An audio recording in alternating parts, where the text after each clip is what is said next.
Awesome. Well, hello, D&D friends, and welcome to Season 2, Episode 14 of Holy Rollerz, the D&D show about the Divine Fellowship, an alliance of clerics and paladins dedicated to confronting threats to the dominion of the gods over the world of Yinia by monstrous devils, musical fae, and malicious masses of gelatin, which can apparently become a problem. So, we will go ahead and begin with introductions. We will start with Ryan tonight. Hi, I'm Ryan. I play Lachlan Dulay, the Bard Paladin of Sindel, Goddess of Love and Truth. And I'm Jeff. I play Gizik, and Sigrun forces me to do her bidding. very true. Hey guys, I'm Ben. I play Moral Khan. He's the cleric monk of Hamina, the goddess of the sun. And he hits stuff hard. I hit it till it dies. He hits things till they die. Very good. Okay. And now for a brief recap. Last time on Holy Rollerz, the Hallowed Council traveled to the Tipsy Chimera Inn to make contact with Knight Lady Devois, governor of the Coins District.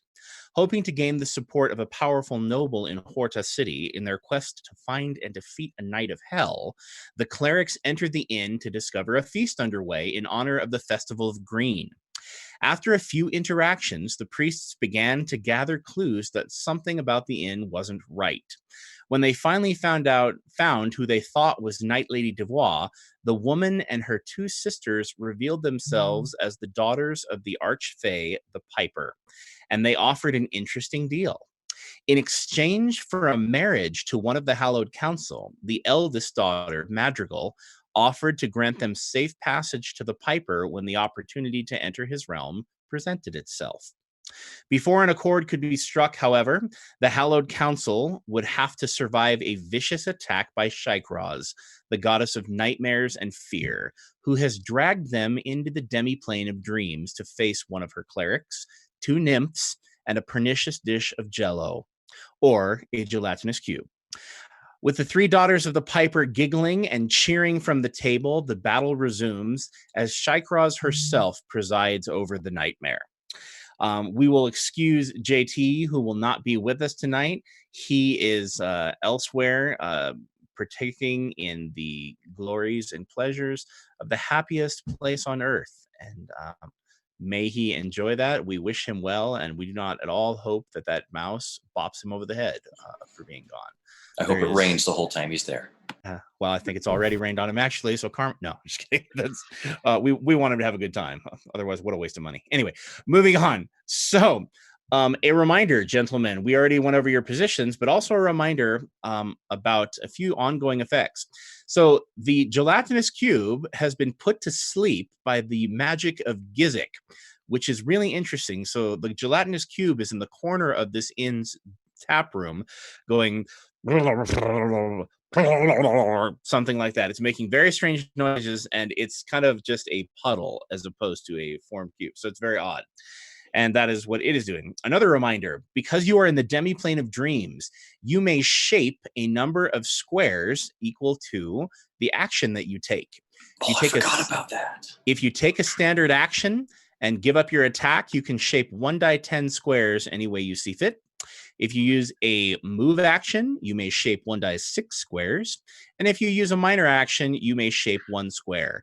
If you wish to maintain what you have done, then you will have to use your minor action to sustain what is happening that you have changed. And you will have to make an Arcana check DC 20 or a Knowledge Religion check DC 25 to be able to effect that change. However, 'tis possible. So, consider it carefully. The boundaries of your imagination are certainly at play, as is your grip on the powers that you have in reality. So that is where we find ourselves, and we are at the top of initiative, and we are starting with Lachlan. Lachlan, you find yourself next to a very tormented creature right there. So what is it that you would like to do with your turn? So I have a living nightmare attached to me, correct? Yes, you do. It's a rather unfortunate circumstance that this living nightmare is attached to you, because the cleric of Shikraz channel divinity. As long as the nightmare is attached, the subject must spend each move action running in a random direction in terror, provoking attacks of opportunity, and having vulnerability 5. So, Mr. Lachlan, would you please like to roll the 1d4? Roll well. I rolled a 1. You rolled a 1. Okay, so you are going to run past, and Gizik is no longer there. You are going to run and cower behind the Piper's daughters. So you go 1, 2, 3, 4, 5, 6, 7, 8. You are behind Madrigal in square 11B. And the nightmare is still attached to you, Lachlan. Okay. And you are still granting combat advantage, unfortunately. Now, And this isn't something that I save against, right? It's something that has to be destroyed. Nope, you must save against it at the end of your turn. But first, I want to ask you, what is Lachlan seeing that he's so terrified by? What is terrifying him? I think it's a corrupt version of himself, like warped and hideous, maybe sort of Gizik-like, but With 2 warts. Gizik is pretty, okay? Yes, he's precious. But it's like I can't remember the name of the superhero. He's the like bad Superman. That Bizarro? Oh, yeah, Bizarro. It's like the Bizarro version of Lachlan. That's just like leprosy, and it's not just that he's hideous and rotted. It's that he's evil. Okay, so Lachlan, you go running behind and screaming, running in abject terror of evil, hideous you, and you stop, of course, because you still have your standard and your minor action. And the Piper's daughters turn around in their chairs and they lean over their chairs like toddlers, looking at something fascinating and trying to avoid eating dinner. And they're giggling like mad women. They're giggling, laughing, just sputtering, making jokes at your expense. And the one who is looking into the mirror, the one who is wearing the aquamarine dress, who has her blonde hair up in the fancy do, she giggles and she goes, "Look, sisters, the ugly one's a coward too." and they're all laughing, and they're like, "You'd think he'd stared at a mirror the way he was running from himself." And they're like, making awful jokes back and forth. There's probably a what happened to the Lachlan who crossed the road joke in there somewhere. It's awful. Poor Lachlan. Yeah, he's had a rough experience. Well, poor Lachlan has channeled divinity and forced many an enemy to bow before him and confess his undying beauty. So perhaps there's karma in this. Well, the priestess just did that, so she did. Yeah. And frankly, running away from a terror isn't quite as humiliating as professing your undying love. I think I still come out ahead on that one. Okay, I'm going to. So I just have to save against this thing, right? Yeah, at the end of your turn, you still have your standard and your minor. All right, then I am going to. Is this something that can take an attack of opportunity on me if I do a ranged attack? Oh, I've got an expertise feat for that. Never mind. Yep, wouldn't matter. So I'm going to use staggering note on Sloppy Joe. Okay. Yeah. Let's see. That's a 26 against Will. The problem is the ponytailed daughter of the Piper in the with the plants all woven up in her hair. A Grundy is in your way. She is blocking your line of sight completely. Well, maybe she gets a staggering note to the face. Oh, you want to attack one of the Piper's daughters? Let's take care of what's happening here first. No. Let him play his character. I mean, if he wants to attack one of the Piper's daughters, I think he should be allowed to. Could he do it if he were to like hop and then send it? Well, he right now, unfortunately, he's got 2 people in his way. Well, I don't know. Actually, you can make an attack with them getting concealed advantage. So -2 to the attack.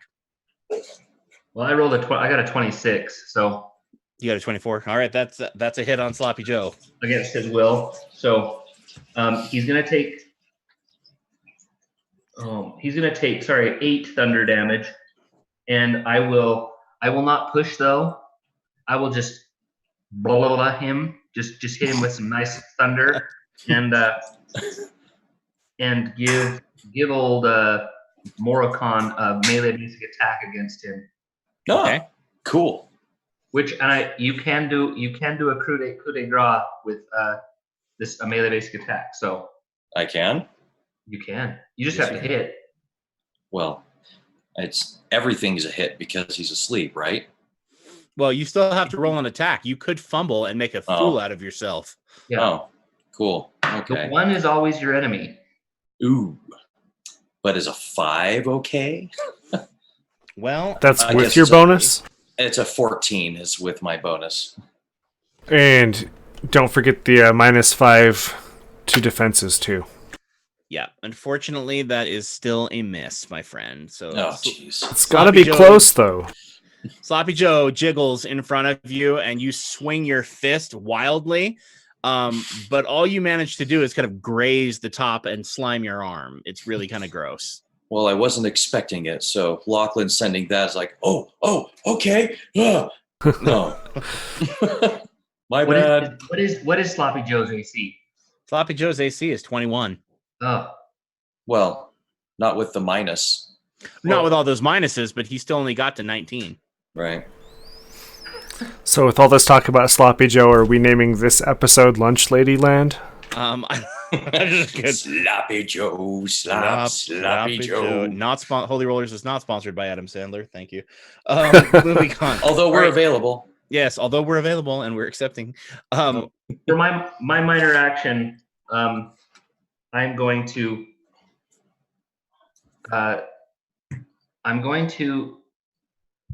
sing a little ditty about the dragon who couldn't fight well, and hopefully have it be inspiring to Morocon to do better. Okay. So, Ouch. The ballad of the fumbling dragon gives you inspiration there, pal. Okay. Well, congratulations, Morocon. You're irritated and inspired all at once. Okay. And it's your So that's- turn. Oh, good. Well, I'm not happy about that. So let's do a brand of the sun on Blobby here.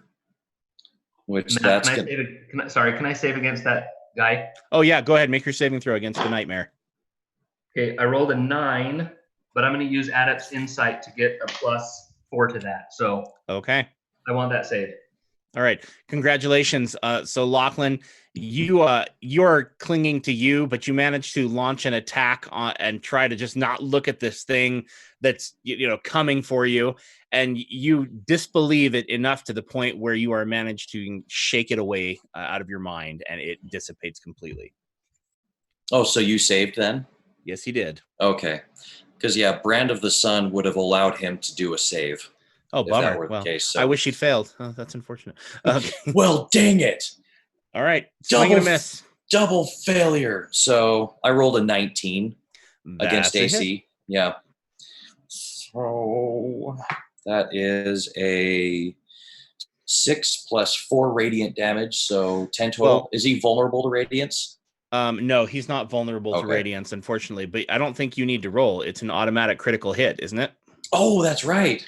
So the 1d6. Yep. So max damage. All right. Well, here's the Let's see the proof.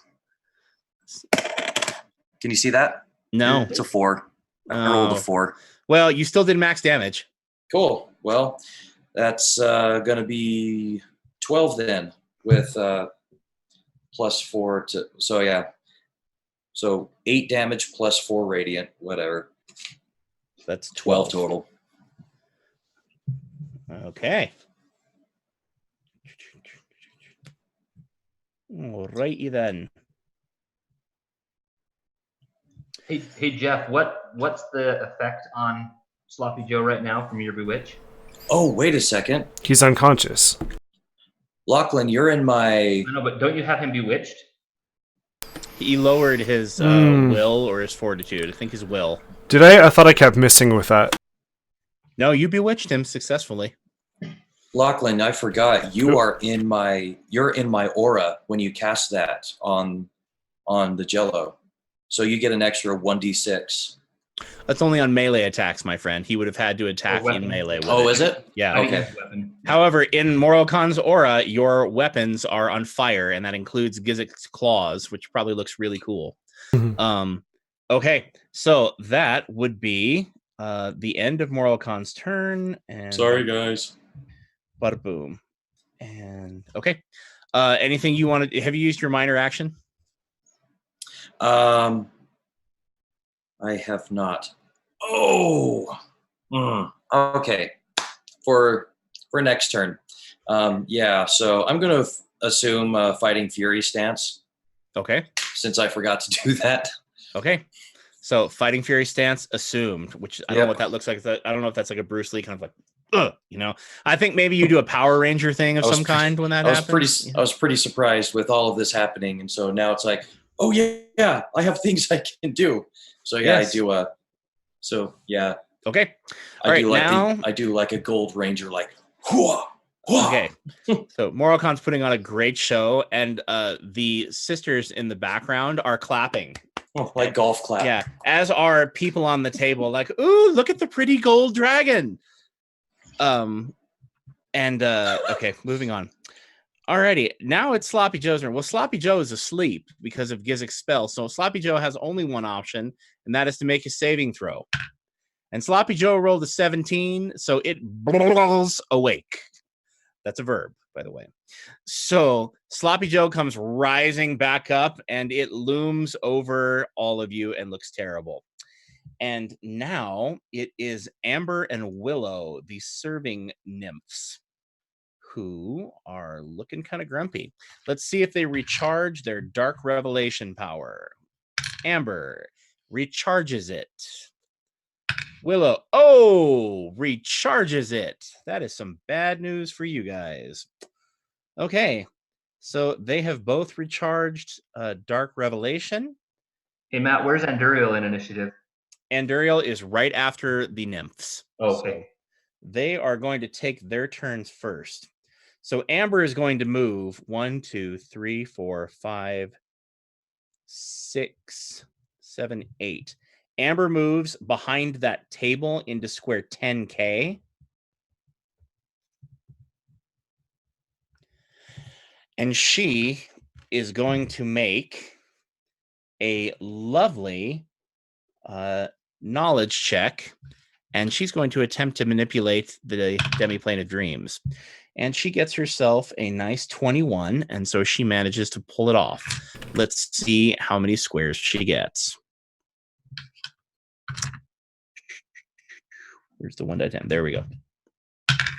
Oh, she gets 10 squares that she gets to manage to her heart's content. So she sits there and she concentrates. And unfortunately, Morokhan, as she concentrates, she fills in every square around you with a wall of iron. So every square around Morokhan becomes a wall of iron. Except for the square that Gizik is in and the square that the goo is turning in. And Morokhan, that's 1, 2, 3, 4, 5, 6 squares around you. And then she seals the square over you also. And you are effectively trapped in a cocoon of iron. It looks like she imagined it like a beehive. So this thing just kind of rises up. The air shimmers around you. The table warps and transforms. The floor of this inn also shimmers and transforms. And you are encased in a wall of iron now.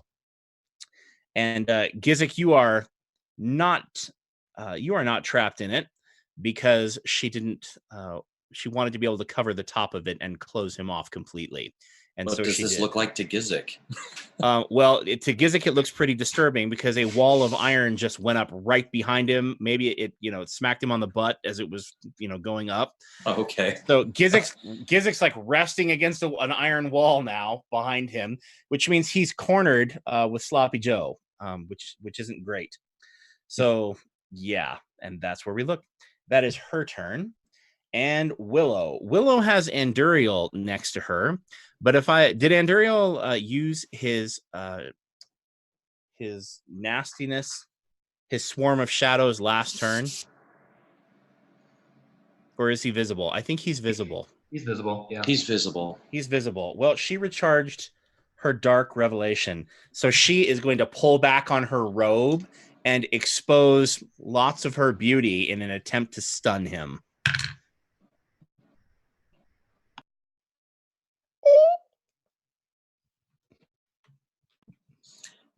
Don't make JT re-roll a new character when he isn't even here.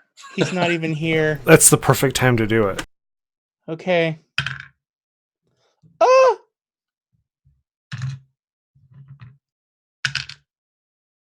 Okay, it's just a 4.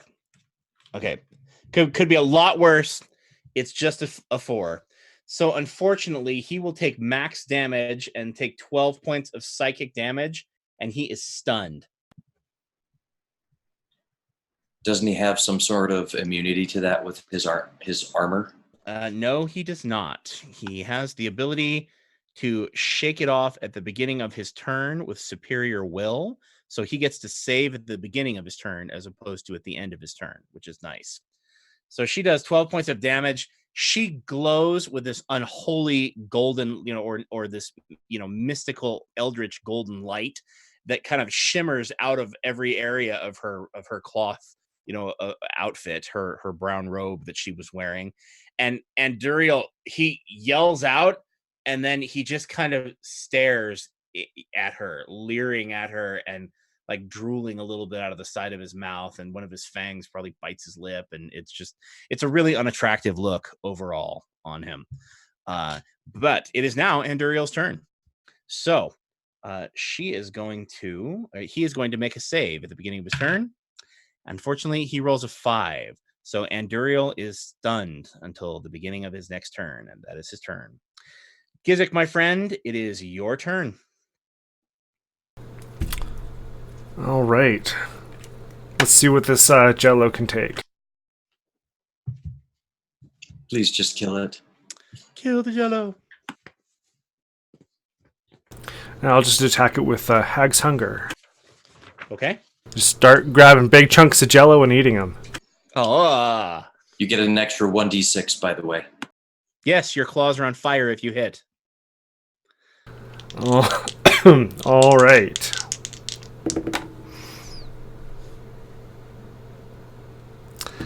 All right, so one is 15. That is a miss, unfortunately. The other one is a crit. Ooh. Let's see. Backed it up with a 29. All right, let's see the 1d6, my friend. Camera's a pain to move. Yes.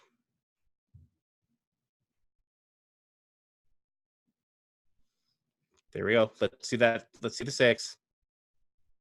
Big money. Big money. Oh, another 4 on a crit. But that's still max damage. And 1d6 from Moralcon's fire, right? Yep, extra 1d6. All right, so that's an extra 1. Okay, so how much damage total to Sloppy Joe? What was high crit again? It's max damage. No, but on the weapon, the high crit property, what does that do again? Brian. You get to roll an extra die of weapon damage. All right. And what's your? Does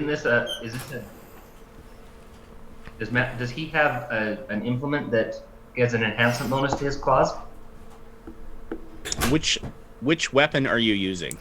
I'm using +2 defensive staff. Yeah, his Or for defense. attack, I'm attacking with the claw. But doesn't he apply his I can't remember, Matt. Does he apply the implement to his attack? Yeah, Okay, he gets so to it apply says- his implement damage. So you also on a crit roll an extra 2d8 with a defensive stat. So you're gonna roll max damage plus 2d8 plus 1 extra weapon damage plus the rate. Plus one dex fire. So it's just and stop rolling ones, Jeff. Come on. Yeah, and none of this is one business. I rolled a 1 on the d10. Okay. All right, so that would be 18 plus 24, 28 damage. Oh, he does not like that. And he It's also pretty does good. not look like he could take that one more time. The gelatinous cube, Gizik swings your staff at it and kind of, forces it to move back. And then you dart forward with your flaming claw and scoop a big old chunk out of the middle. And it goes and maybe into your mouth, and it tastes like Jello, more or less. Well, yeah. It's pretty Lime gross. Jell-O? Though, I spit out the pretzels. I was gonna say you get chunks of pretzels in there, and who knows what else. I mean, it's nasty. It tastes like something your mother would eat or make. So, for those of you who might be watching, the two of you that there are, Jeffrey, Soggy and pretzels. could be us. Jeffrey's mother's a hag. So, well, not his real mother. Sorry. Wow. Let me back that one up. His character's mother. His character's mother. That's what I'm doing. Sorry, Mr. Shipley. I'm sorry. It's not okay. Sloppy Joe really attempts to about Jello. Well, Sloppy Joe's attempts to coalesce and keep its shape, and it's really struggling to do so. There's still a lot of it left, but it just doesn't look like it can take too many more hits. And that is its turn, Gizik. Gizik, have you used your action point? I have not. Do you wish to, or are you done? Did you use your minor action? I would like to try to use my move and make an Arcana check. All right. What do you want to check out? Oh, are you going to try to shape To the try squares? and shape the squares. You'll need You said it less was than 20. I have 14. Okay, so Gizik, what were you trying to shape? At the ground underneath the Jello. Okay, so you were trying to shape the ground underneath the Jello, and it Or shimmers a little bit, but unshape it, kind of. it shimmers a little bit like it's about to transform for you, but then you taste the Jello, and you're like, and it breaks your concentration. It's terrible. It's very traumatic. Moving on. All right, that was Gizik's turn, and if he's not going to use his action point, it is now the cleric of Shykraz's turn, the black-robed young lady with the shepherd's crook staff and the flaming red hair and pale white skin. So, Lachlan, she is standing across from you, and she's kind of irritated that you shook that off. So, she is going to throw a sleep grenade at you and try to knock you unconscious, which is ironic because you are already, if you are in the demi-plane of dreams, technically asleep. This is Inception level crap going on here. So, Lachlan, here we go. What's your will? Isn't that going to hit the Fae as well? It might very well hit the Fae. Yes, funny you should mention that. That would be Ooh, funny. That would be great. My will is 21. All right. I'm going to impose a -3 to attack because she is going to attempt to throw it over your head so that it doesn't hit the Daughters of the Pipers. But she might miss. And if she does, this could go badly for her. Oh, look, she rolled a 4. So unfortunately, with a 4, she only rolled a 17 versus will. What is your will? 21. 21. So yeah, unfortunately, she doesn't even get close enough. She hucks this grenade, and it kind of like where that fireplace is to the left, it explodes by the fireplace. And she's like, I'm sorry, mistress. I'm terribly sorry. The next one will fall. You'll see. And then she is going to use the healing word power. And she is going to use that on Willow. Ooh. So she moves 1, 2, 3, 4, 5. She moves into square M18.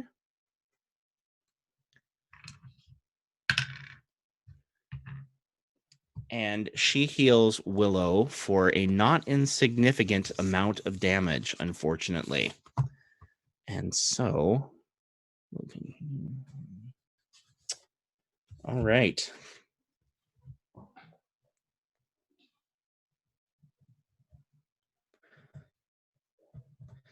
All right. So she grabs her holy symbol, runs over into that square on the other side of the table, and she shouts out, "Lady of Nightmares, turn this dream to your advantage." And then she reaches her hand out, and some of Willow's injuries don't heal. They just vanish like they were never there, like it's not even part of reality. And that is her turn. Back to the top with Lachlan. What about Lachlan. Anduriel? Anduriel, what about him? He had his turn. He got stunned, remember? Oh, that's right. That's right. Darn.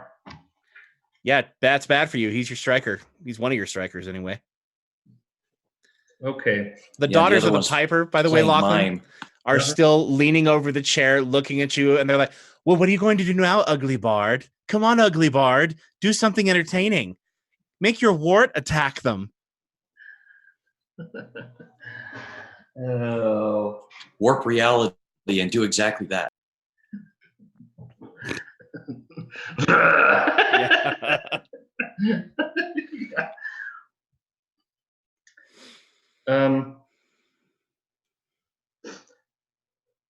Is that a chandelier above the priestess? No, that is a table in the middle of the floor. Oh, okay. And it wouldn't be above her regardless. Unless you use your power to change the reality in the room. But you could make a chandelier. Cast iron spikes on the bottom. If you use it, if you manage to control or roll up enough squares, you could make a chandelier fall on her. Or an anvil that has Acme on the side of it. One of the two.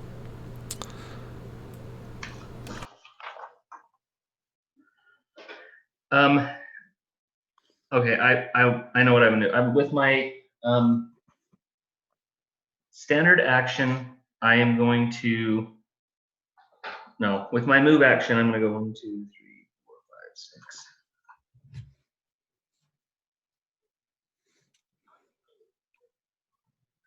With my move action, I'm going to use my Rift Boots and teleport to square H15 right next to the priestess. So she's not there. Remember, she moved in order to be able to heal Willow. She's in square 18M. Oh, shoot. Yep, she ran past that table. That table is where all the food, the feasting food, is located. She ran around the table over towards Willow and Anduriel, because if Anduriel gets a hold of Willow, she's not going to make it very long, and the cleric seems to know that. Okay.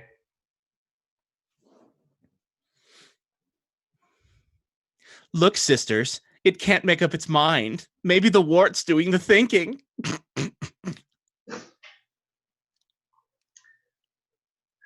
I'm tempted to put them in a box. No, I will just move to square E16. All right. And with my move action, with my standard action, I'm going to try to shape reality. I've got a nice juicy plus to Arcana. All right. That's a 19 plus 8. So okay. Now I roll a die 10, right? Now you roll 1 die 10 if you're using your standard action. Okay, I got a 7. Okay. You may shape 7 squares to any version of reality that you would like. Okay, but I can't make something come to life, right? You could. You would essentially be summoning or conjuring an object. Gotcha. Well, I think I would like to So yes, essentially, you could bring something to life if you so chose to. But it would operate like a summoned creature. Like if you wanted to move it around, manipulate it and whatnot, you would have to use your actions to do so.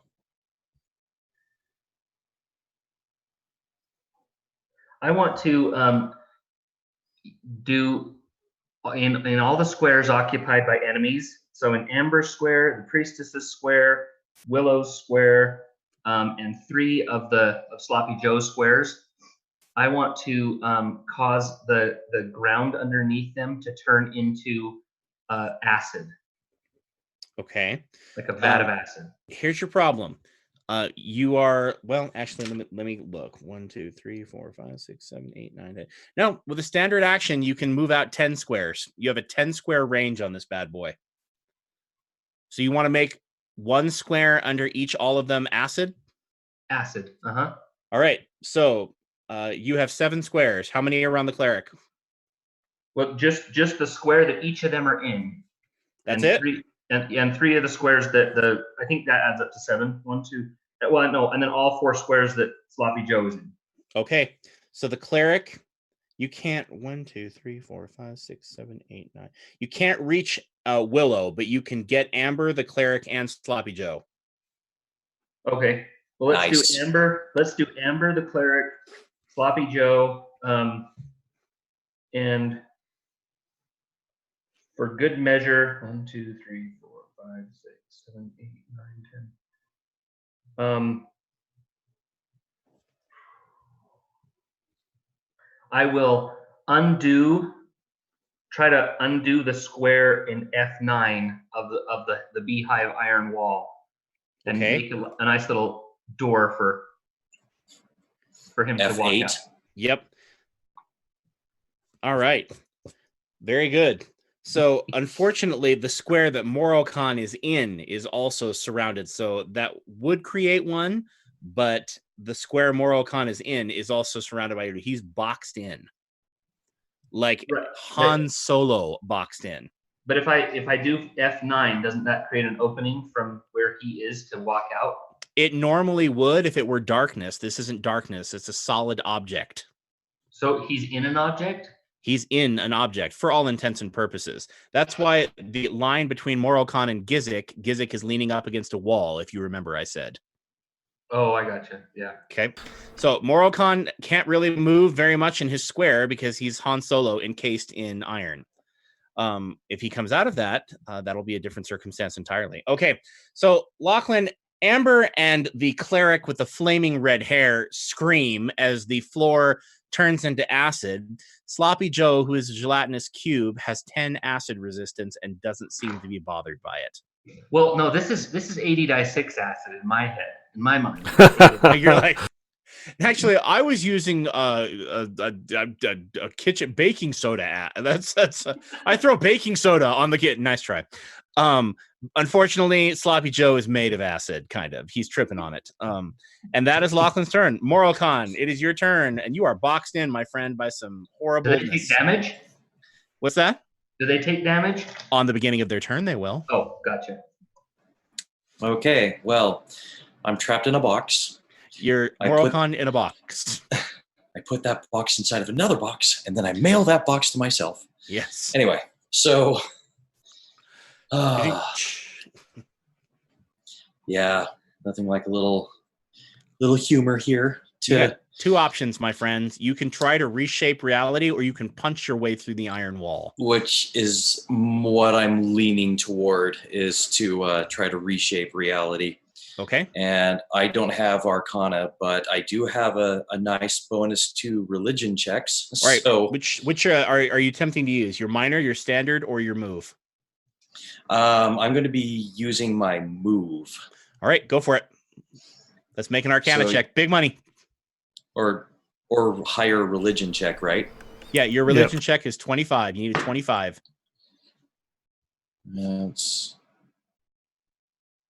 I need a 25. You need a 25. That's not 25? Nah, it's a 24. Okay, you still have your minor and you still have your move. Moroccan's Moroccan's like, ah! he's like trying to imagine all of the iron around Morocon begins to shimmer, and then it just solidifies again. I don't think that I've used my 1d4 bonus I can give somebody on a roll as a witch priest. Oh, you can? I'm inspired. Oh, are you also inspired? I'm inspired. Then just use that.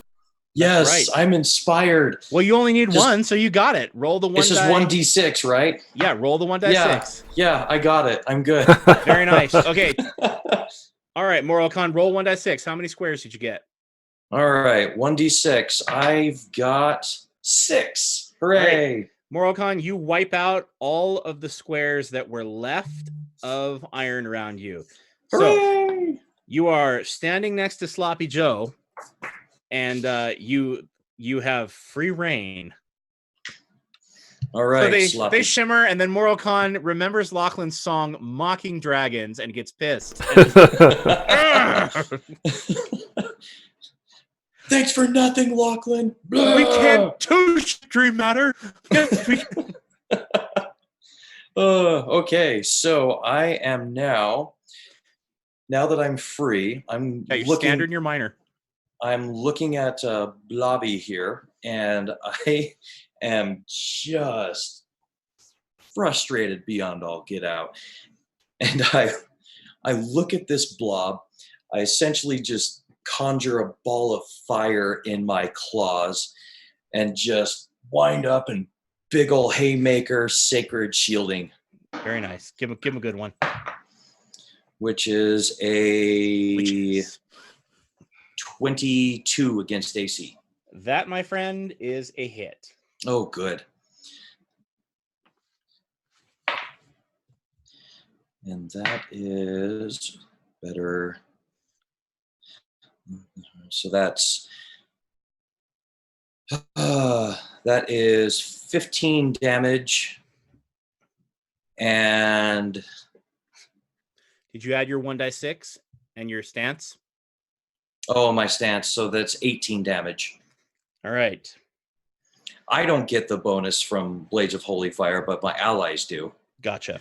Okay, so Morocon, you concentrate and it vanishes, and you haymaker and you slam your flaming fist into the side of the Sloppy Joe, and Sloppy Joe just about explodes all over the place.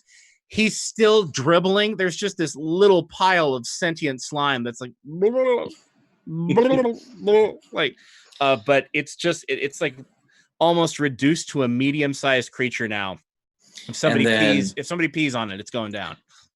Gizik and I both, until the end of my next turn, have +2 to all defenses. Very nice. Okay, that is Morocon. Anything else you want to do with your minor action? I'm going to, you know what? I'm going to cast Healing Word on myself. Good plan. Because I could really use that. All right. Okay. Very nice. Okay, Sloppy Joe is about to go the way of the dodo. And so Sloppy Joe is going to make a slam attack on you, Morocon. Does a 28 hit your will?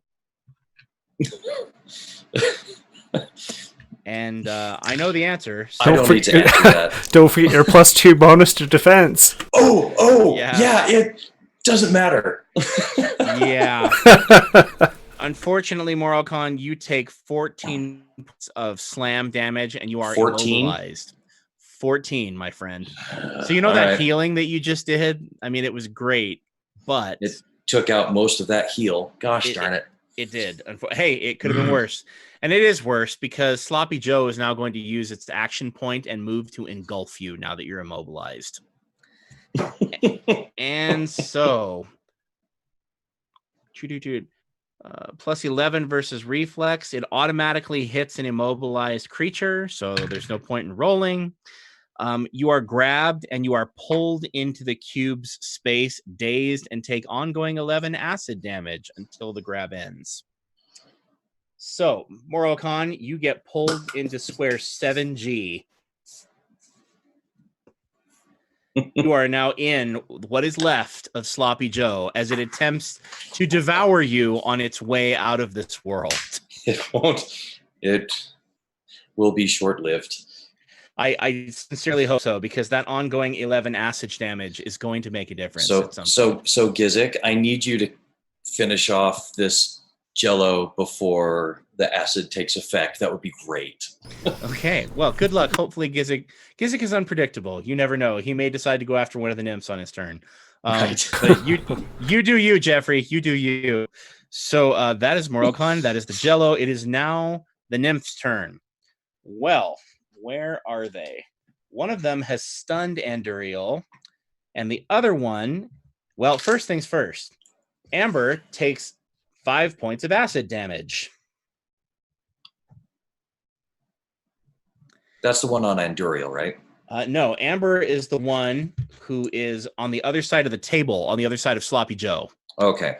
She's in a square of acid now, and burning, and then she screams. And Lachlan, she is heading towards you. 1, 2, 3, 4, 5, 6. Lachlan, she runs over to you in square F16, and she is going to use her nasty, stunning revelation power on you.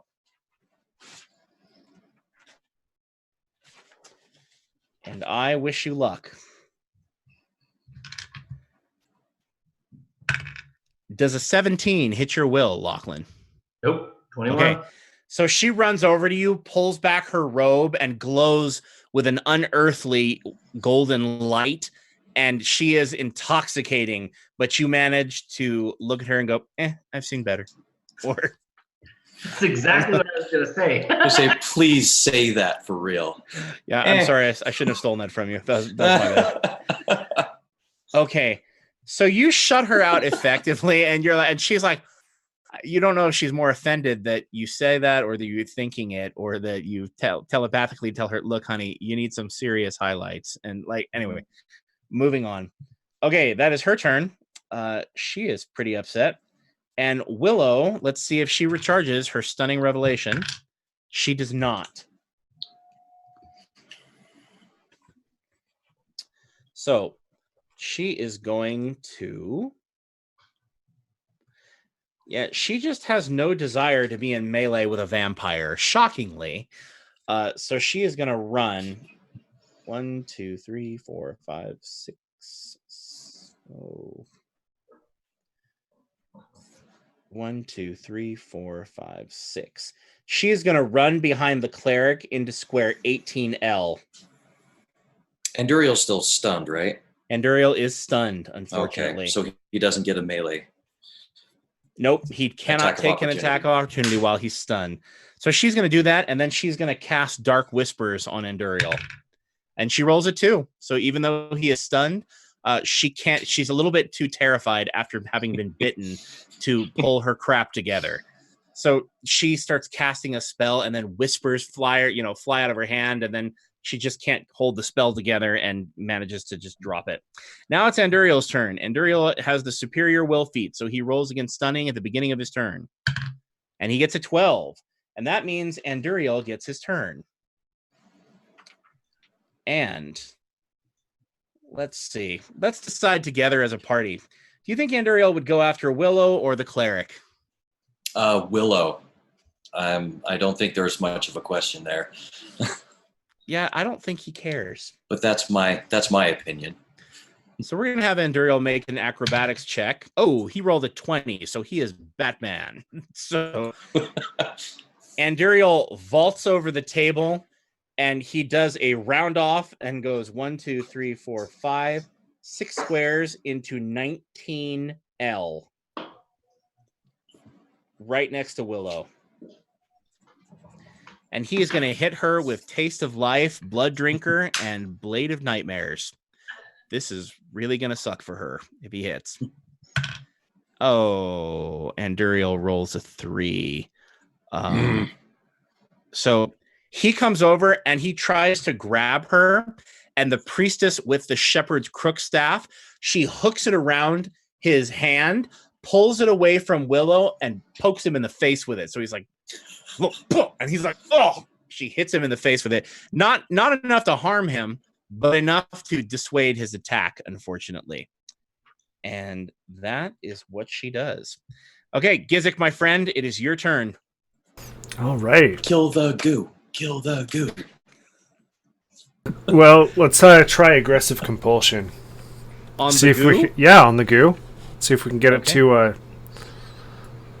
gonna tell it that it is delicious and it should have a bite. All right, so I'm sitting there in the goo like. Yeah.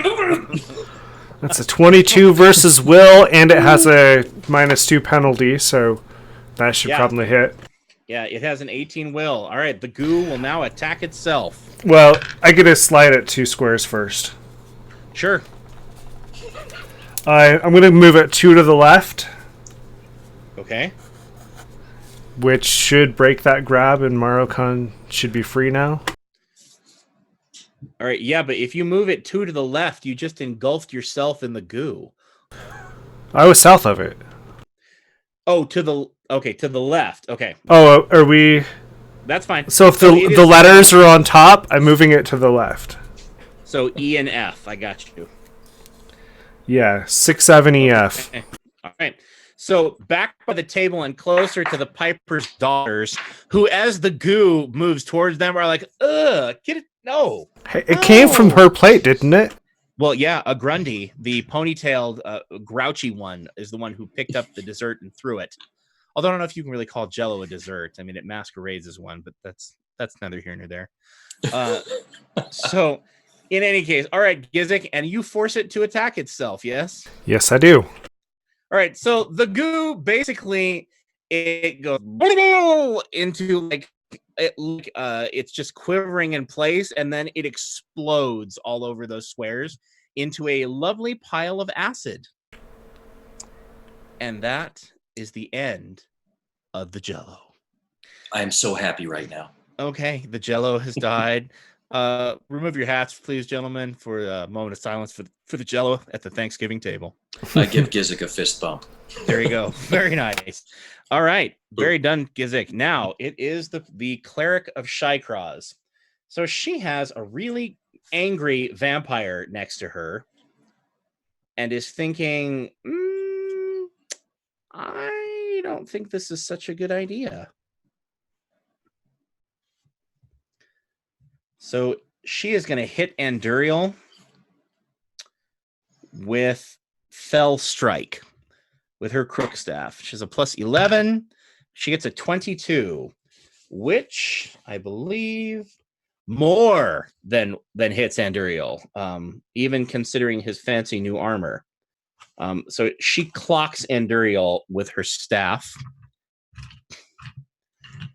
It shimmers with a mystical kind of nothing. Never mind.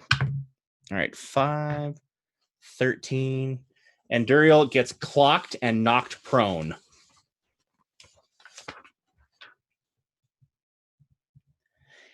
He is hurt really badly, and he could get dropped very soon.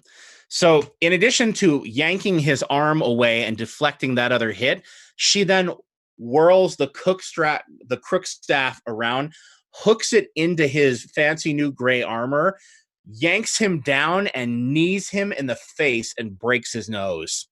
And Ariel's blood goes all over the place, and she looks at him and just the most disgust, and she goes, "You know, vampires have been falling to clerics for generations. You couldn't even survive in a dream against one of us, wretched undead." And Ariel looks up at her with hatred in his eyes. I don't need to ask JT. I'm pretty sure he feels it. And that is her turn.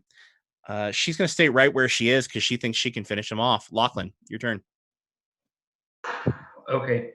I'm going to use Majestic Word on him. That seems like a good idea.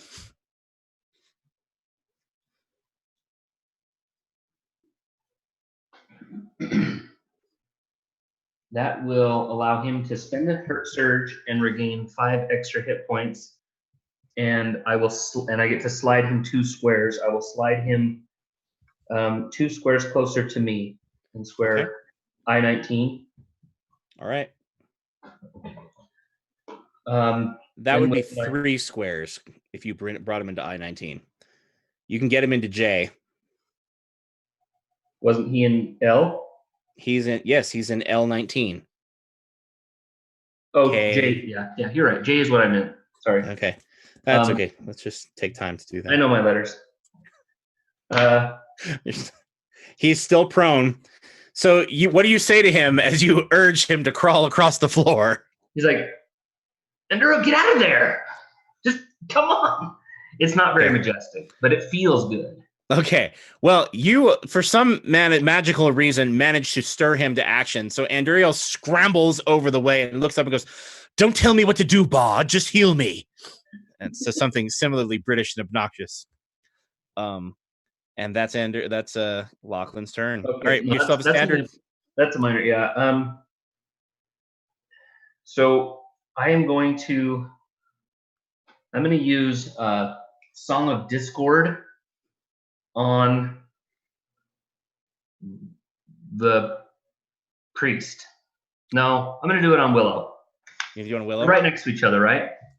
Yeah, Willow and the cleric. Yeah, Willow ran and cowered behind the cleric. So as an effect, she makes a basic attack against the priest. And then I'll roll the attack roll. Well, her basic attack is Oaken Strength, and it really hurts. Good. Unfortunately, she only rolls a 5, 18. Let's see. And the cleric's AC is 20. Ain't nothing I can do about that. She hardens her fist into wood, and then she swings for the cleric, who barely manages to get her crook staff up in time, and she goes, clang! She's like, oh! She's like, master your will, nymph! Okay, and I rolled a 29 against her will to dominate her till the end of my next turn. So the attack is an effect. The hit is she's dominated. So on her turn, I'll get to try that again. Oh, lovely. Okay. Poor Willow's about to get clocked. I still have a move action, and I want to make an Arcana check to do some things. All right. What do you want to manipulate? Well, first, make your check. That's a 20. Okay. So roll the 1d6. 20. Okay. Roll the 1d6. So 1d6, 3. Not great. But hey, 3 gets me 1 square for each of these women. Yes, it does. I want to cause a portion of the roof to turn into an anvil. Actually sounds pretty good. I want to drop an anvil on them. Okay. Okay, roll the 1 die. Roll the 1 die 10, please, and add your wisdom bonus. Ooh, an 8. I have no wisdom bonus, so it's just an 8. Okay, very nice.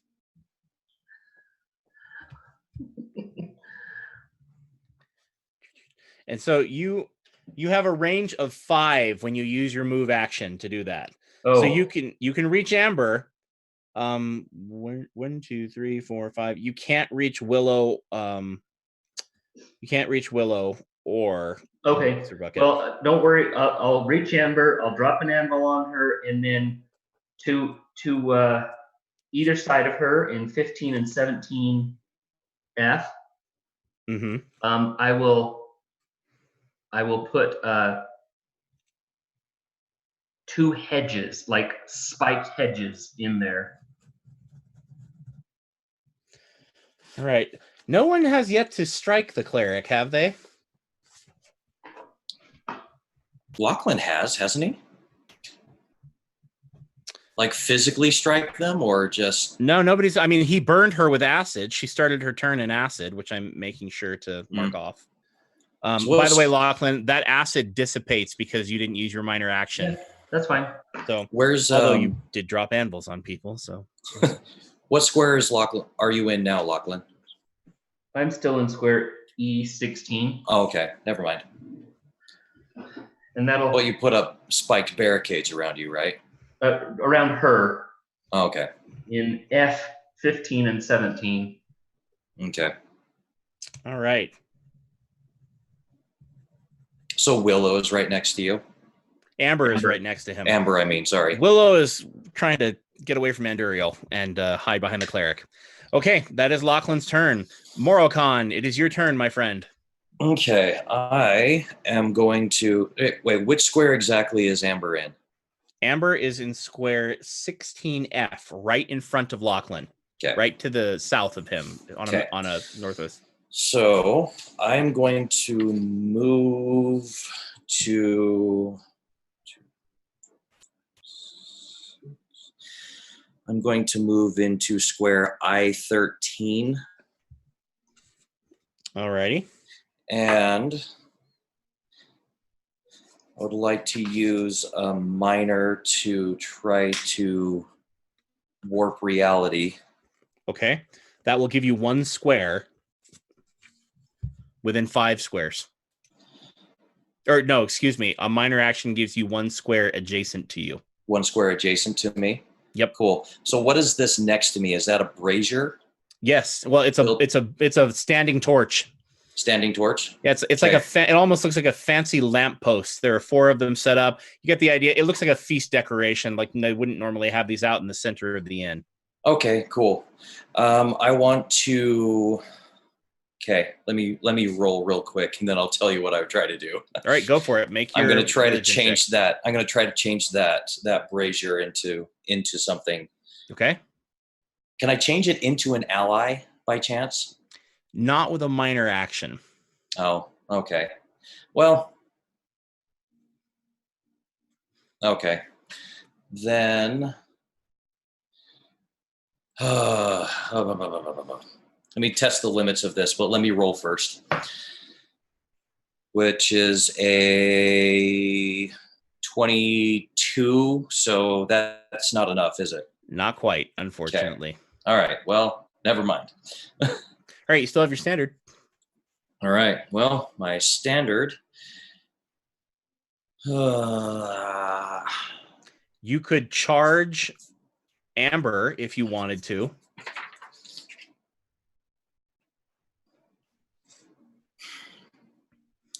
There's those spiked barricades that are around her, though, right? Yes, but the square, the right 16G on the opposite of Lachlan is open. Oh, it is? So you could box her in if you wanted to charge her. All right. Well, yeah, I'll do that then. All right. Make a melee basic attack, please. Don't forget to add your stone fist, etc., your stance. Correct. Which, ooh, that's good. So, all right, yeah, that's a 25. That's a hit. Okay. Poor Amber. She's boxed in, and now there's a giant dragonborn. Well, she put me in a box, so let's see how she likes it. She did. Ooh, that's good. So that is a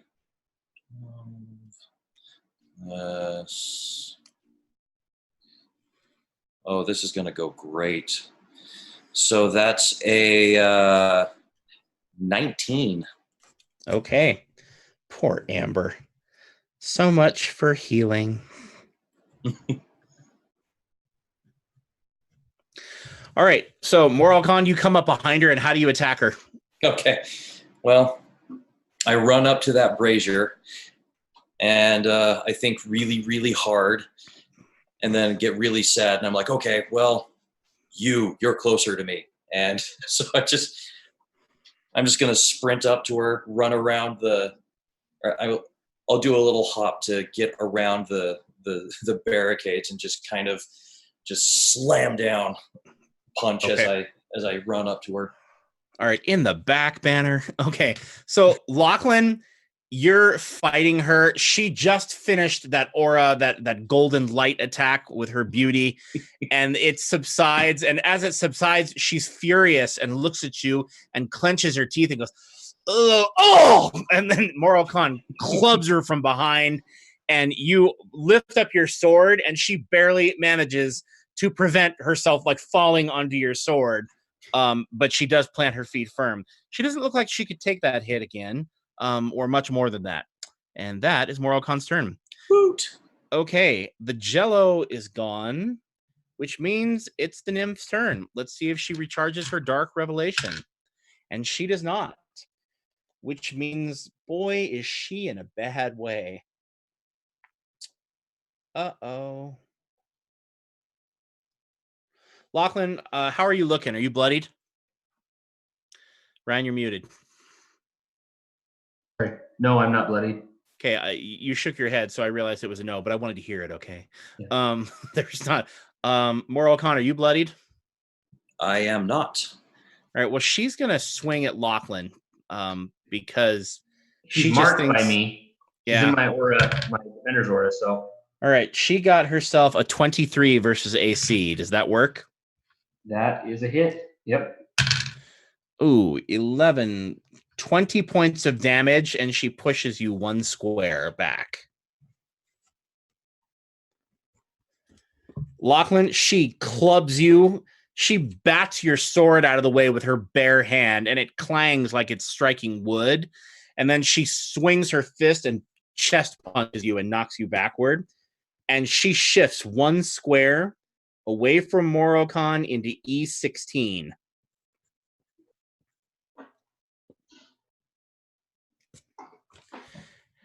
And she slams you and moves forward, and she says, "Don't think your Dragonborn will save you, ugly. If you die in a dream, you die in life." And that is her turn. Willow. Let's see if Willow recharges. That must mean it's the same for you. She is going to charge Anduriel and roll a 1. Oh, Willow, you're going to be sorry when he gets up. All right. What square is she in now? Willow moves into square 19I, right next to Anduriel in the table, and she concentrates and her fist hardens into wood, and she swings back and gets it stuck in the cleric's crook staff. It's like, let go, let go, let go! And stupid nymph. And anyway, frolic in your trees. Just an ugly moment between the two of them.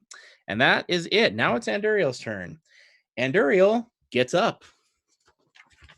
And he is going to try Taste of Life again. And he's going to try to use Blood Drinker. And that's a 10.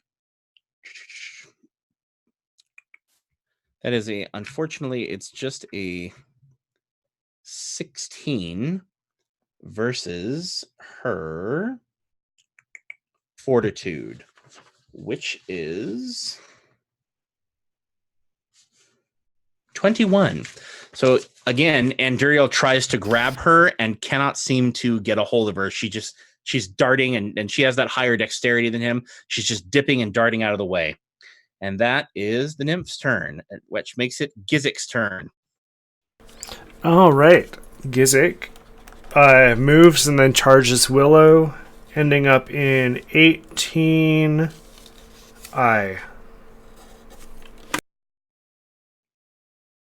Okay. All right, so then for the charged basic attack,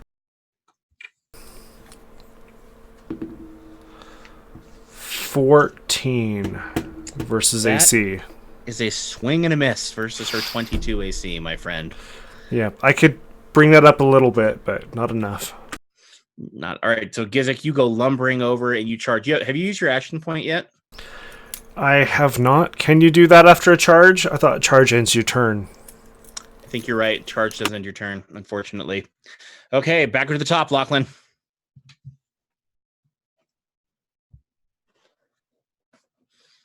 Who I think is muted. I'm just thinking. Oh, your thinking sounds a lot like silence. So I think I'll just. I think a staggering note to the face might be a good way to go, but. That's up to you. Yeah. I'm going to staggering note Amber in the face. So he clangs his sword off the table and just swings it toward her. That is versus Will. That's a 27 versus Will. That'll do, pig. That'll do. She takes 8 thunder, is pushed back, and Morocon can make a melee basic attack.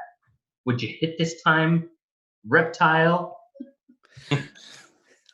You might want to be careful say that? how you say those No. things. Okay. That's Brian, not Lachlan. I don't think that's going to Lachlan- end well.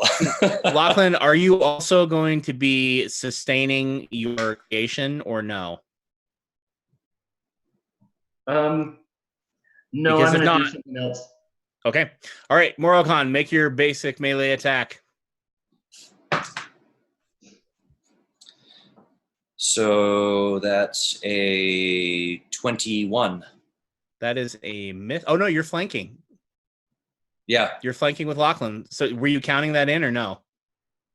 No, that's just what I rolled was just that. So it's, what is it, plus So- 2 to that? Yes, so +2, so 23. So you So hit. 23. Cool. Okay.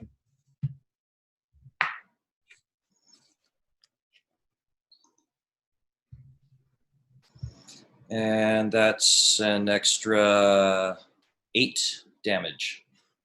All right, how much total? The 8. 8. Okay. I didn't roll very well. All right, man, that just sucks for her. She gets clubbed in the back.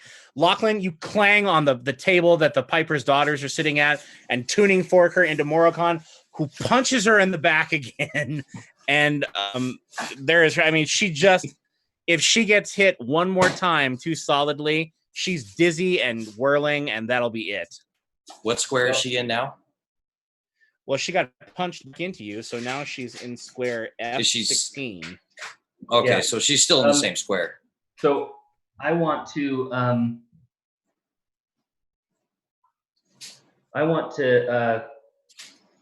shift next to her and use an action point. Okay, with your flaming sword. Is it still flaming? Yeah, Yeah. you're in my aura. Okay. It's a daily. Yeah. Virtuous strike it will be. So his sword is covered in Sindel's rosy light and Hamina's flaming light. Okay. So that's a 24 versus AC, 26 with combat advantage. That's a hit. So 1d8 plus 1d6.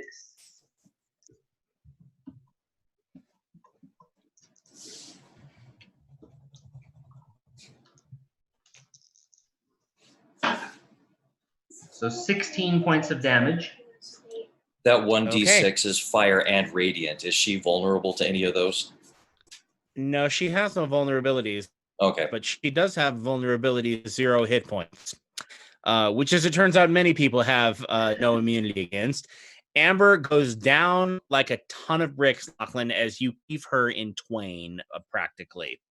And she crumples to the floor and vanishes, as do the 2 hedges that you raised up alongside of her. Yeah. And then I yell out, 1 nymph down, 1 to go, and look right at Amber. Okay. Oh, that's not good. Morocon, it's your turn, my friend.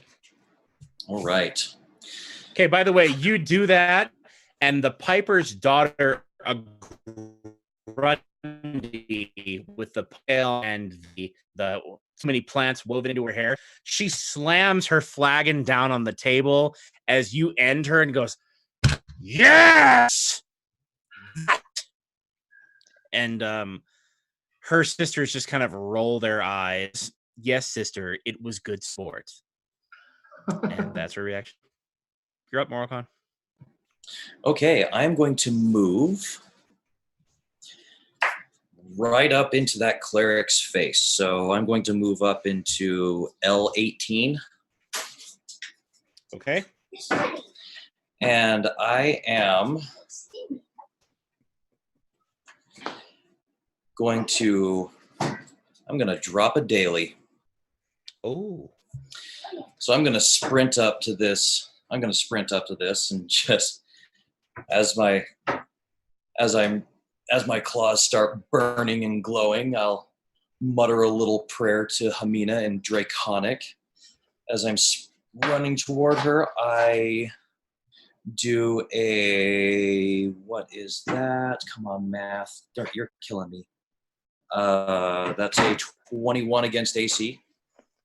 Against the cleric, and her AC is a 20. That is a hit. Oh, golly. Okay. Hooray! All right, 2d8.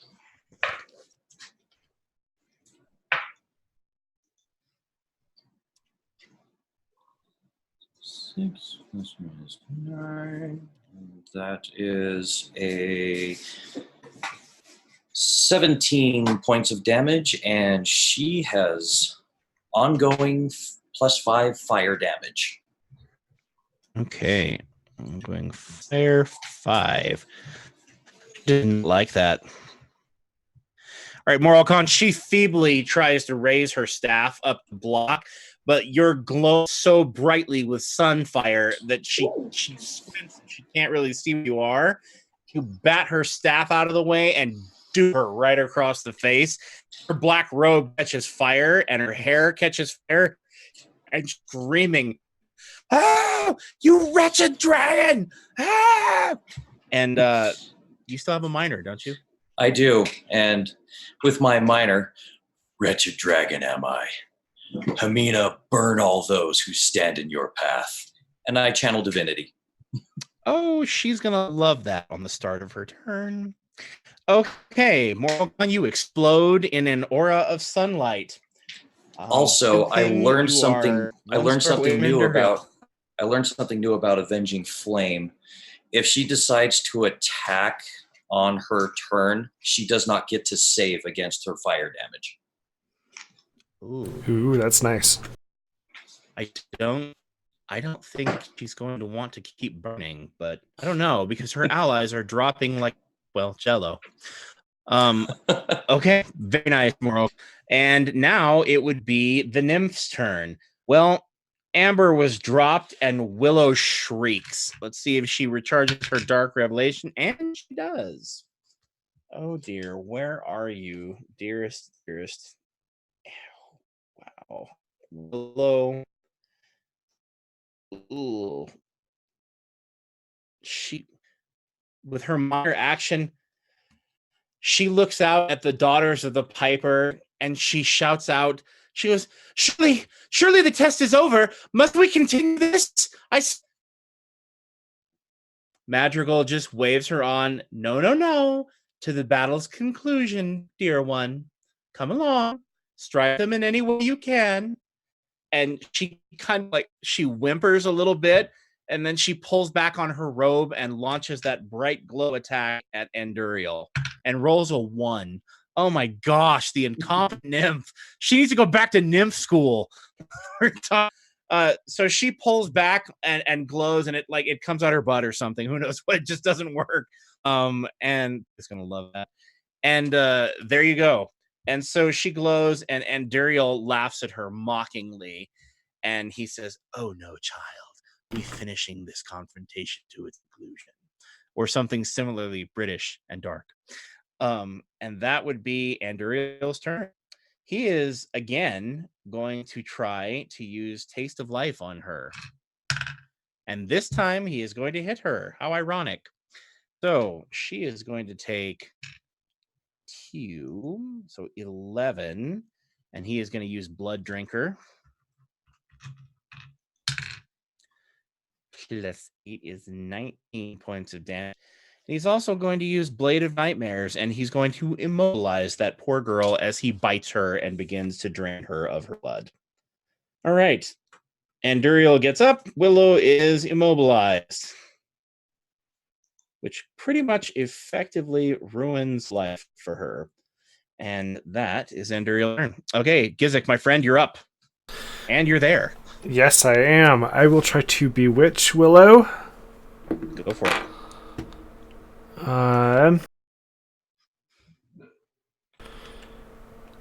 That's a 15 versus Will. That, unfortunately, is not good enough. Although if you use your Adept's Insight, it might be. I don't know how big of a plus you can get from that. Is it 1d4? Yeah. Well, if you get a 4, I'll try it. I'll try it. I got a 4. Money. Yes. Right. So you call out to Sigrund, and you hear a faint berating of some generic sort, like "Aim your claws left, stupid!" And you manage to bewitch her. All right, with my claw, huh? Okay. Vulnerability 2 is what I'll give her. Okay. And then let's go with some Hag's Hunger.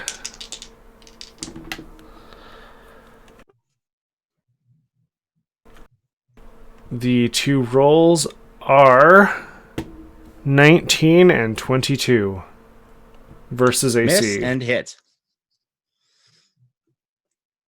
Miss and hit. Is he in your aura, Moralcon? Yes, he is. So he is. Whatever you roll, add 1d6 to it. 18 with the vulnerability, that makes 20. Oh, poor Willow cannot take that too many times. And then what's the second attack? Or no healing. He missed with the second attack, unfortunately. Okay, so you swing at her with one of your claws. She ducks, and you catch the other claw in her hair. She tries to pull away, but as you claw the side of her face, and it also cauterizes nicely because it's burning, so that's good for her. All right, and Anduriel is suffering still, right? He is suffering like low HP. Yeah, he's hurt really badly. Yes, he's I will. From low HP. I will reach out with my mind and just kind of give this energizing feeling. He is manic.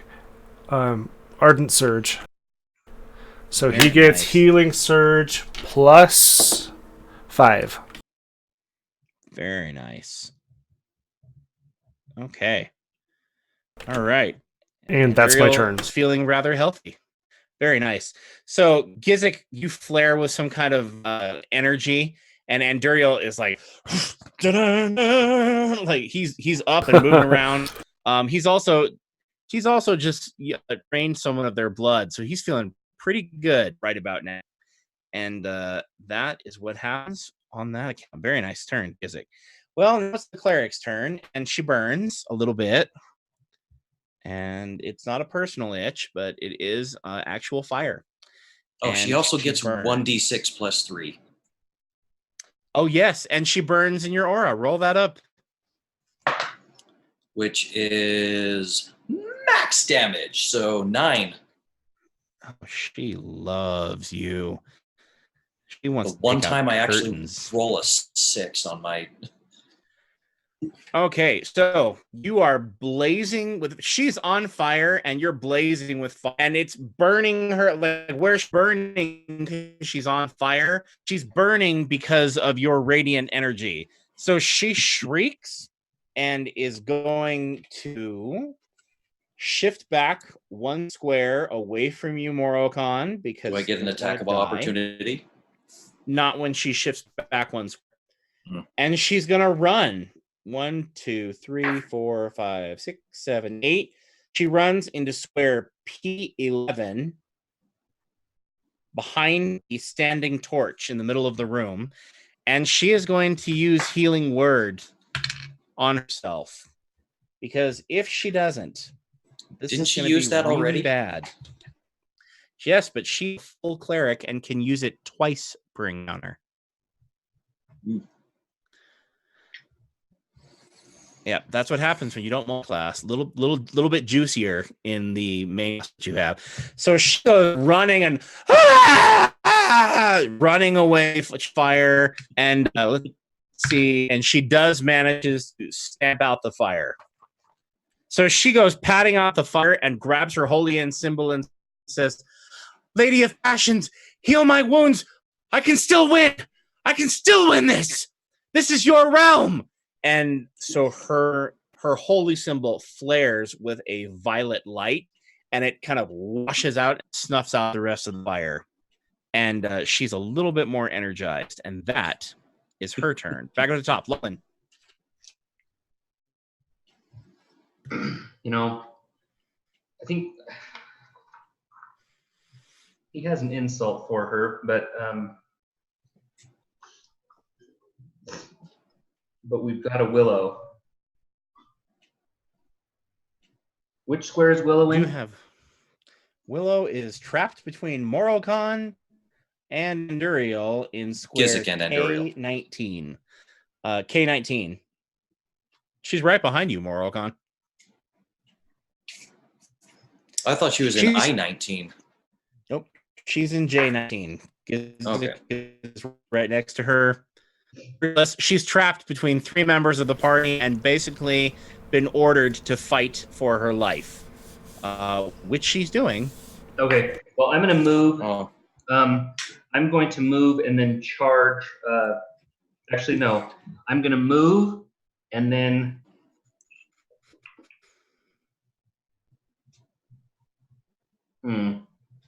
The minor action alteration, how far can I go?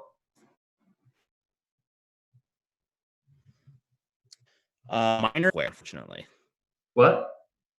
Minor actions in adjacent square only. Okay. Well, then forget the minor action. I will just move and charge the priestess and end my turn in square O11. And my minor action will be, as I run, I will mock her, saying, "A priestess of the goddess of fear runs like a coward, huh?" Typical. That wasn't very nice. Yeah, it really wasn't. So that's 26 with the charge bonus. That's a hit. Okay, I'm not getting the happy blades though, right? No, you're not within 5 squares of more, unfortunately. So the fire, you're running and your fire on your sword goes out. And you're like, oh, as you go running, it just goes out a little. But my mock, I'm going to use mocking smite on this hit, so that can be the whole mock. I mock her deity. You know, goddess of fear has cowards for clerics. Pathetic. Okay. So she will take 15 plus 9 with the mocking smite, so 24 damage. Oh, It's she a just doozy of a hit. So you clocked her. And then I turn invisible. All right. All right. That's a wee strike. It is very nice. All right, Morocon, you are up, my friend. all right. I am going to 1, 2, 3, 4, 5, 6.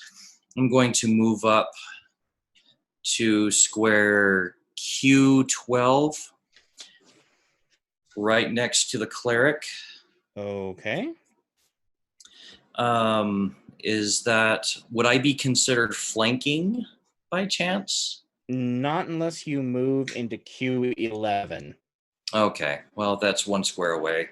And I'm within striking distance, so more or less just going to say, oh, no, no, no, you are not getting away that easily. And I'm going to, as I'm running up, I start cracking my knuckles, and I do a Eagle Claw strike at her, which is a 22 versus Fortitude. That is going to be a hit. Huzzah.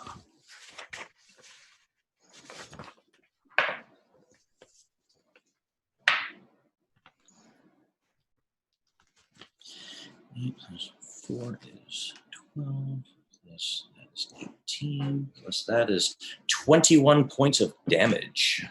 Oh, yeah. That is so painful. Good, solid hit. All right, you almost dropped her with that, Morocon. So she comes around and she sees you coming, because it's kind of hard not to notice, an enormous gold dragonborn thudding across the tavern floor. So thud, thud, thud, you come running, and she raises up her staff. Lachlan slashes her, and she's like, ah! And she's holding her wound, and then you come over and you swing and slam into her side and knock her back towards Lachlan, much like you did to poor Amber. And she looks really desperate. She's not quite sure. She's looking around like a scared animal of some kind. Okay. Well, in that case, what I will do is I will use my action point and just say, oh, no, no, look right here. And I will, I'll do 5 storms and just try to finish her off. Okay. Which, that's a good roll. That's a, what is that? Oh, that's that. Okay. It's a good roll. That's 20 versus reflex. Okay. With just your damage bonus, down she goes. Was that the priestess or the? That was the cleric. Yeah. Yeah, the one that's right next to you and I. Okay. All righty. That was the cleric, and down she goes. Take that, Shy Cross. Okay. All gone. And now back up to the top with Lachlan. Just Willow left, right? Just the Willow. Plenty of hit points, but probably not really interested in dying. Won't last long with 4 clerics on her. She's not likely to survive this, even though she has enough hit points. Well, I'll just move and charge. I'm still invisible, so you can get some combat advantage. So that's a lot. That's Okay. an 18 on the die, so That's a hit. that would be 7 plus 6, 13. Excuse me. I keep forgetting my weapon does a little more damage now because I'm using my special rapier. And you have Moralcon's fire on your blade again. So 7 plus 2 is 9, plus 8 is 17. So 17 points of radiant damage. It's just a mixture of love and sun on that sword. Okay, so you're shining. She's just getting clocked from both ends. I mean, it's just not going well for her. And she shrieks out, and as she's getting clocked, she says, "Mistresses, save me!" And that's it. And so that's it. Moralcon, it's your turn.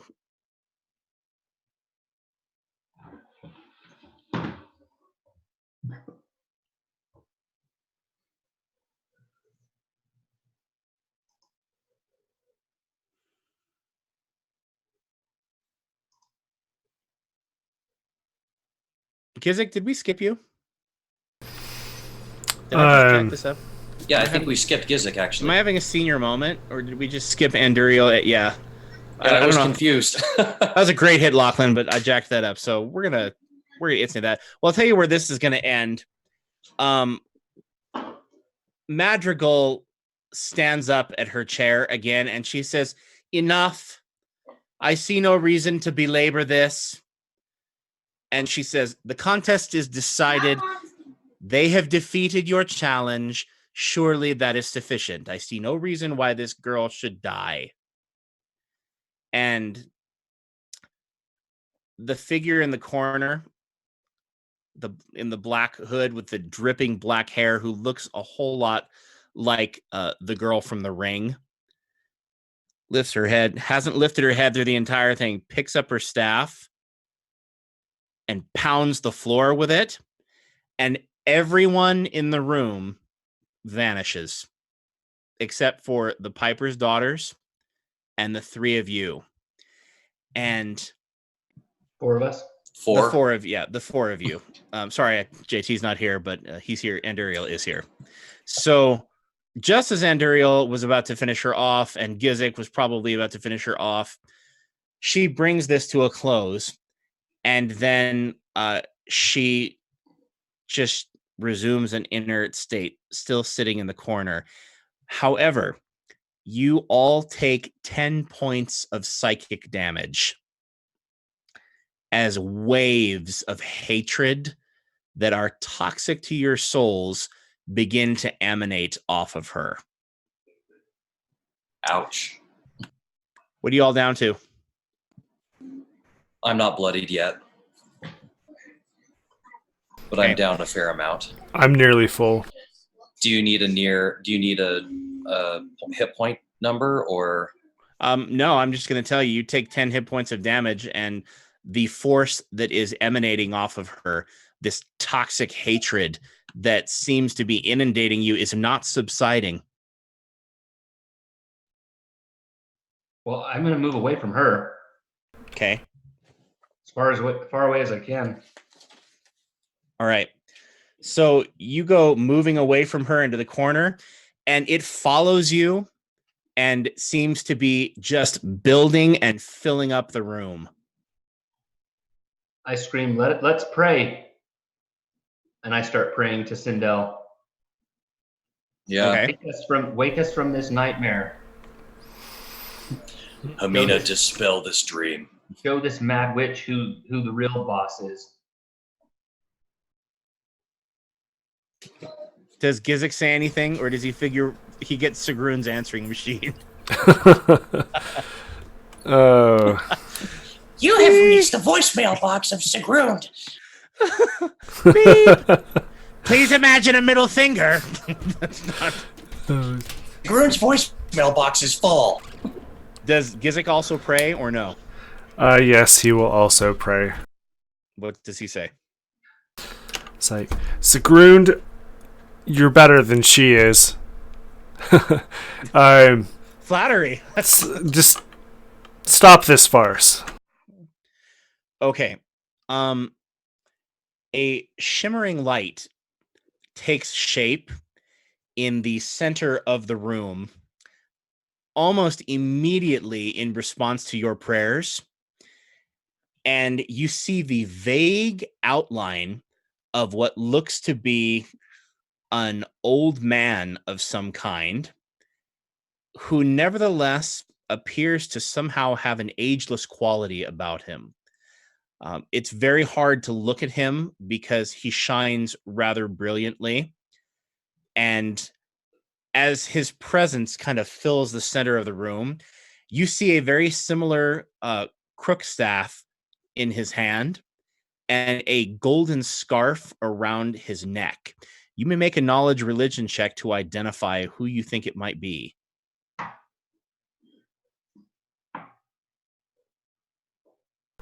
17. 23. 22. Okay, Gizik, you think it's some kind of a demigod of some kind, but Lachlan and Morocon, at the sight of that gold scarf, you are reasonably sure that that signifies that this is Nombulus, the demigod of dreams, who is one of the powers that serves Vahara. And he also, from what you know, has control over the demiplane of dreams. However, he is not a greater goddess. Shykros is much more powerful, but his presence seems to be blocking whatever force of toxic hatred was causing you psychic damage. However, you hear a voice open up. You hear a voice kind of just resonate within your heads that pierces you with how powerful it is. And all it says to you is, make haste.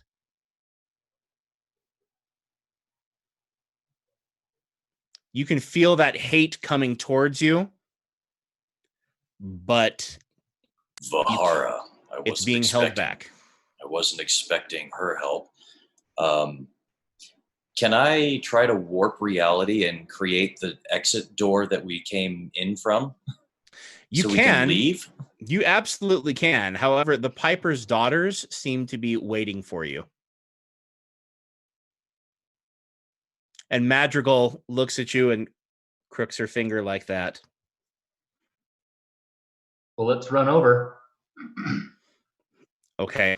Yes, let's. I roll a dirty 20 to try to create the door. Okay. So not quite. So Morocon, you're like, exit! No! Like, and you go, so do you follow Lachlan and Gizik? Yeah. All right. So you form a wall to block Morocon from following us. Just to be funny. It's like, okay, fine, I'll leave. You can make a check if you'd like to do that. Okay. Alrighty. As you make your way quickly over to the Piper's daughters, the glow around Nombulus wanes slightly. And Madrigal says, well, that was quite an impressive display. And frankly, I think I've made my decision. I want you, Dragonborn, as my lawfully wedded husband. To have in name, if nothing else. Would you do that to save your friend? And she looks at Anduriel. Would you do that to allow him to escape the other curse that's taken him?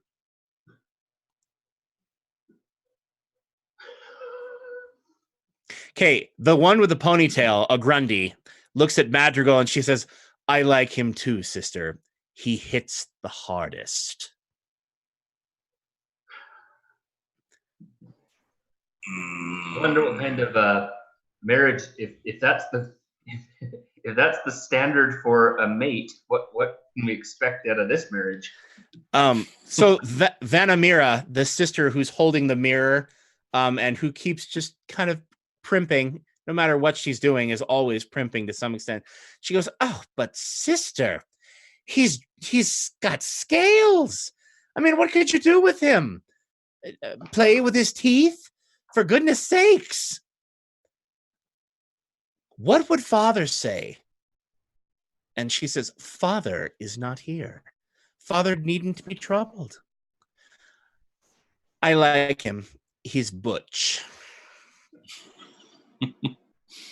She says, "What say you, Dragonborn? I can give you access to my father, and I can ensure that Anduriel at least has the opportunity to make his case before my Lord Father." My name is not mine to give. My name belongs to Hamina. If But you are surely, looking for that, you will have to take it up with Hamina. but surely she wouldn't mind sharing. Hamina's not the goddess of jealousy. But surely you wouldn't want to see what a jealous Hamina would do. And I don't either. Oh, you priests and your gods. Married to the light, are we? Well, how disappointing. In fact, Dragonborn, I dare say I'm slightly offended. You don't want to offend me, do you? Not when there's so much I can do for you. And when there's so much I know, so I'll sweeten the pot, beautiful Dragonborn. I will share a secret with you.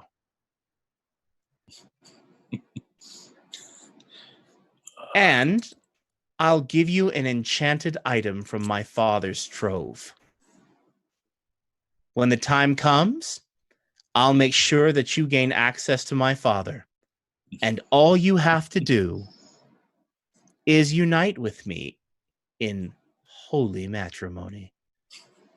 What would Hamina say at allowing this poor, wretched thing to suffer continually when his curses might be lifted? My Lord Father can lift both of his curses. He could live and breathe again as a normal human man. Don't you think? Do you think he would want that, though? I mean, Anduriel says something very noble and tragic about not needing to be saved by anyone else. He makes it clear in no uncertain terms that he doesn't need you to do it. Don't do it. Okay, well, Lachlan says just telepathically, just to Morocon, ignore Anduriel. He's always willing to suffer for the greater good, but his suffering at this point means the suffering of the whole council. This is true. And Gizik already told us that this marriage it doesn't give her any kind of, her taking your name it's not like it gives her any power over you. it just gives her a foothold in the world. Who cares? It's one fae, and you get a bunch of power out of it. She couldn't be worse than the high one. Okay. However, Hopefully. it's your character, of course, and you may do whatever you like. Right. Let me. Can you give me a moment? Well, I can give you a moment, but she gestures towards Nombulus in the center of the room. And Nombulus's light has not only waned, but he is now beginning to appear somewhat insubstantial. Okay. I say, I say out loud, whatever you're gonna do, make it quick. And then I turn, and take a small step forward toward Nombulus, and I say, let my faith in Sindel be strengthened and be enough to strengthen you, Lord Nombulus. And I start to pray to him, hoping that my faith will somehow give him a little boost. Make a knowledge religion check. Oh, that's an 18 plus 8, 26. Okay. So Nombulus is the demi-power of dreams and mentalism. And so you kind of hit upon the idea to pray to him telepathically, because that would be a special offering to him. Yeah. He asks you, or he questions you without language, and asks if you're willing to sacrifice in order to prolong this moment.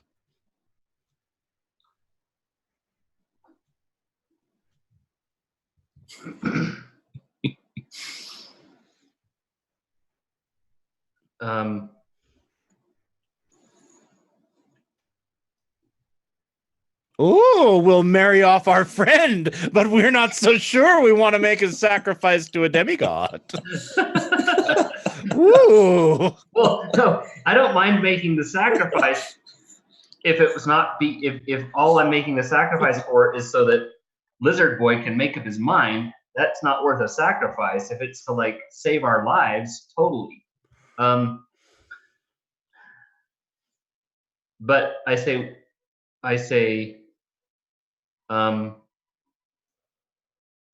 yes. Yes, I'll make a sacrifice. All right, Moral Khan, how much longer would you like to consider? Only for about just a couple more minutes. I'm going to be sending up a quick prayer to Hamina. Okay. Do I need to do that now, or does? Well, would you want to have tea Lachlan first? I mean, what? Okay. I just didn't know if Lachlan needed to make that sacrifice first, or if I need to. We'll come to that. Okay. So yeah, I'm going to send up a quick prayer to Hamina and just basically say, so is this your will? Is this the path that you set me on to bring me here to save a vampire from destruction, from his own destruction?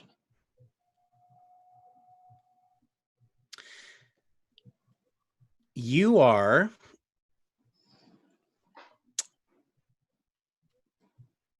moved by a very, very strong feeling that this is your choice, but you feel as though Hamina would reward you for ending the curse of undeath on a creature rather than simply destroying it. There could be no higher act of redemption, but the choice is yours. That's the feeling that those are the, and it comes at you all at once, like pure intelligence, the same way that Nombulus communicated with Lachlan. Okay. Along with a very great sense of peace. All right. Well, I accept. Okay. And she says, you accept. Do we have a bargain then? Do you expect me to drop to my knee? Because you proposed to me. Okay, you say that, and all three of them start laughing. And she says, "Oh, nothing so mundane or mortal. Come here, beautiful dragonborn. I have a gift to bestow upon you." Okie dokie. So as I you step approach. forward, she takes out from one of the folds of that blue sash that she was wearing a seashell pendant that has striations of pink and you know that silvery scale color that shells will sometimes get, that Okay. blue and pink and violet that looks like, you know, tie-dye whatever, is kind of got flashes of that on the seashell, and it's framed in little old lady pearls like all around it, and she fastens that right next to your other brooch right here. And she says, "This means that we are betrothed, my darling, until such time as we see one another face to face and can celebrate our union. Nothing," she says, "you needn't worry. I have no expectations. A simple hand fasting will do. But for now, we are betrothed." And then she traces the side of your jaw with her finger and a rather sharp nail. And she says, "Oh, I'm looking forward to this. The bargain is struck." She claps her hands, and all of you wake up in your beds, remembering that you had decided to take a long rest before heading out that evening to the Tipsy Chimera. Moroccan, you wake up, and that pin is fastened right there in the real world. And on that bit of jewelry, You're welcome, Aunt Doriel. He's not. Is he in bed with you? No. He wakes up, sees this. No, he is not. Okay. Wakes up, sees this, and just grumbles. You're Okay. welcome. Okay. I love D&D. Oh my gosh. Okay. Woo! And that brings us to the end of our episode this evening. We've had a few of you check in. For those of you who watch it later, thank you for watching. And Ryan, you have our consider this for the evening, do you not? I do not. You do not. I'm sorry. I thought it was JT, and it didn't dawn on me that JT would not be here. So well, then let me put it this way. Since we're doing Christ, given that this is the month of the Savior's birth, let me ask you, can you not remember anything about Jesus for this month? No pressure. No pressure, no guilt. I'm just no, I can. So I saw a video that was made, just a kind of a video depiction of the nativity, you know, the story of Christ's birth and the visit of the wise men, and the portrayal was really moving. It when the wise men came in the, you know, sometimes in the nativity we see the wise men appear at the birth, whereas really in the scriptures they came when he was a child. They found him a while later, and that when they came and found him, it was just this tender moment with the wise men, the Savior, the young child Jesus, and the and Mary, and how, I mean, completely overwhelming it would be to be in that situation. And the I don't know how much a 2 or 3 year old Jesus understood, because he came as man, and so he came with mortality and that kind of the capacity to be mortal. And so I think there was still a learning. The scripture says he grew grace from grace to grace, and so I think that he it probably was maybe a little bewildering even to him at that point. And but I think how neat it would be to whoever these wise men were, they were expecting the Savior. They knew that that his birth was momentous and would change the course of events in the world, and made the journey, however long it was. If they saw the star and it took them 2 years to get there, they traveled. They just kept going until they found him. And so I think the thing for me is that when we find the Savior, and whatever, and for those who perhaps even aren't Christian in faith, when they find that the object of their spirituality, that there's no journey or time that isn't worth the effort to reach the Savior. And so it is work. It's hard. It's hard to be like Jesus and to seek him out sometimes, but man, the reward is sweet. There's a joy there. There's a feeling of accomplishment, and there's a peace that just doesn't come in any other way. I think for having not been prepared, I think that was a fantastic thought. I don't have anything to add. I think that's wonderful. It makes me think about 100 different things that I could talk about, but I think that's great. Anyone else? Talking about the wise men is like one of my absolute favorite things about the nativity, actually, because they're traders back then. It didn't take them 2-3 years to cross the continent, but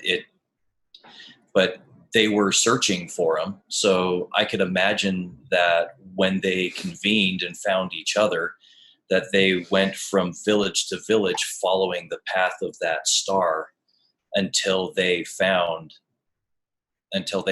Jesus. And it took them a few years to do so. And just, it's perseverance that sometimes you don't find it in the first village. Sometimes you don't find it in the first spot, but you got to keep looking. I think that's a fantastic idea, because there are a lot of people who give up when God doesn't give them what they want. I mean, I've been tempted to do that. I think we all do, you know, get tempted to do that. Yeah, I know. Look who I'm talking to. Yeah, I know that's not patience. Anything you have to add, Jeff? Nope, that sounds good to me. Okay. Well, thank you for joining us tonight. We will see you next week. Bye-bye. Good Thanks, night. guys.